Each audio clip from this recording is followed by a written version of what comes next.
Glass is the sequel to Split, which was the surprise sequel to Unbreakable. I don't know how none of us really noticed that. They were both written and directed by M. Night Shyamalan. The posters are pretty much exactly identical.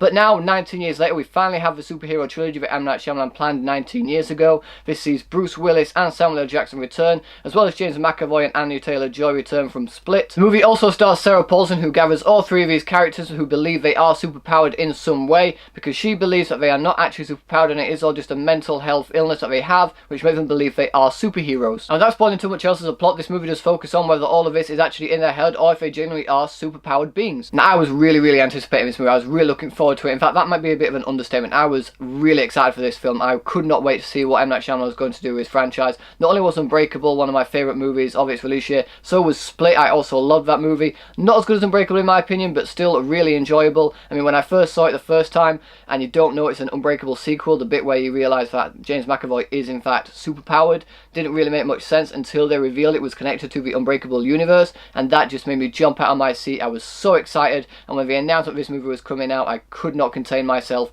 and now it finally is. And it's a tad bit disappointing, but that doesn't mean it's a bad film at all. No, this movie does a lot of good things right. First off, M. Night Shyamalan has proven himself to be a fantastic writer-director. He's proven it in the past before with Unbreakable, Signs, The Sixth Sense, Split, and even this movie does showcase that he knows what he's doing behind the camera, and not many directors nowadays, or even writer-directors, are able to take the risk that this director has taken when creating original and new ideas. So hate the man as much as you want with projects like The Last Airbender, After Earth, and The Happening. I can understand where all that hate is coming from, but movies like this and some of his original works back in the 90s, they do prove that he was a very talented director, and he proves it again in this movie. There are a lot of shots that are really good in this movie. There's a lot of attention to detail in every single shot that he creates, especially one genuine shot where he's following Samuel L. Jackson down this hallway and there's shit going off behind him, and very beautifully done on his part. It's shots like that that do genuinely show this guy of having some genuine passion for working behind the camera. However, having said that, there are also some things that make you question what exactly was going through his mind. In this movie, there's a lot of POV shots.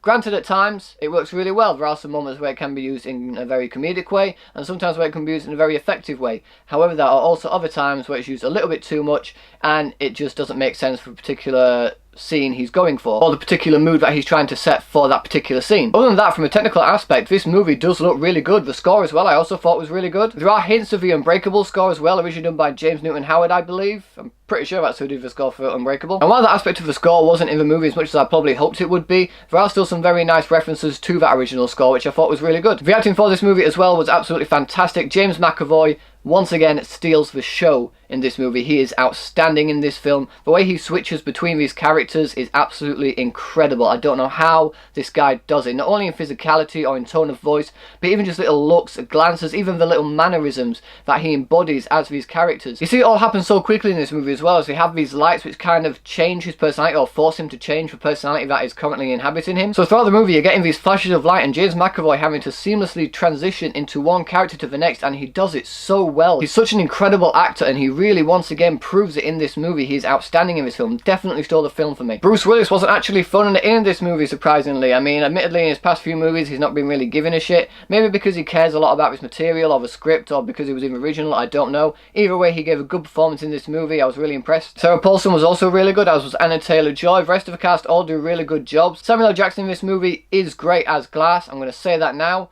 However, with the movie being named after him, you'd expect him to do a little bit more in this movie, because he's rarely in this film. Now, don't get me wrong, and I'm going to try and explain this as spoiler-free as I can. I understand why the movie is named Glass by the end. It makes sense why it's called Glass. However, having the title character, or at least the name of the character as the title, you'd expect him to be more prominent in the film, and Samuel L. Jackson just wasn't. Don't get me wrong, Samuel L. Jackson's performance was great. I just would like to have seen more of him in his own movie, because it is named Glass, his character is Glass.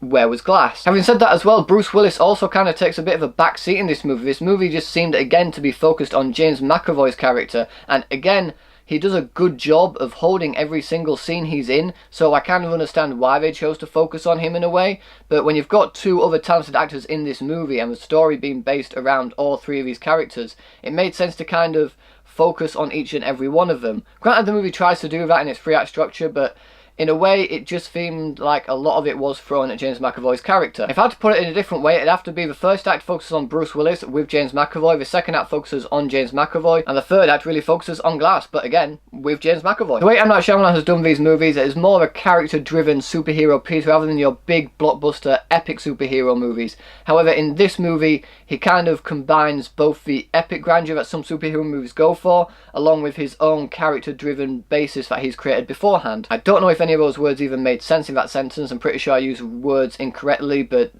yeah, you get the point. At least I'm hoping you do. I'm not so good at words. So having said that, there is that clash of tones in this movie. Not so much that it really drags me out of the film, but I would have liked to have seen it more a character-driven piece. Maybe with a few action set pieces here and there. If you remember Unbreakable, the only action set piece really was a fight in a house.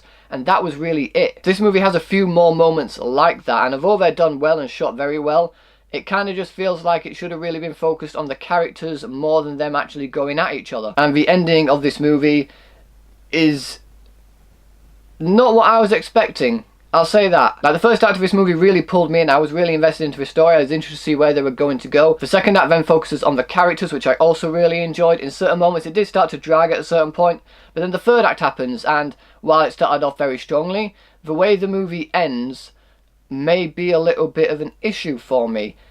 And that's all I can really say without spoiling anything. Now, I don't hate the ending. I'm not saying that. The ending is just, it went down a certain path that I didn't really expect it to go down, especially with the way these movies had been set up and with the potential that it really had. I feel like M. Night Shyamalan had such potential for this franchise or this trilogy, but he had so many different ideas that I just tried to shove it all into one movie. And because of that, by the time it gets to the end and because of the way the story was going leading up to the end, I felt a little underwhelmed by it.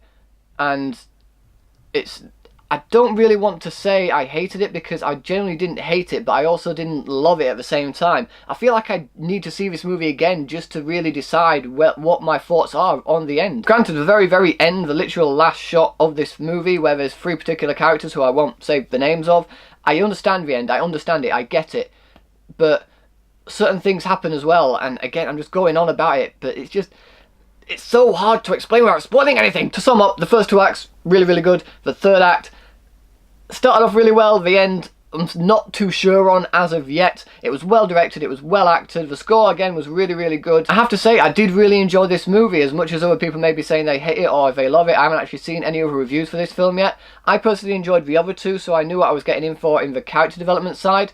However, there are certain ways this movie goes, certain roads it takes, that I wasn't really expecting.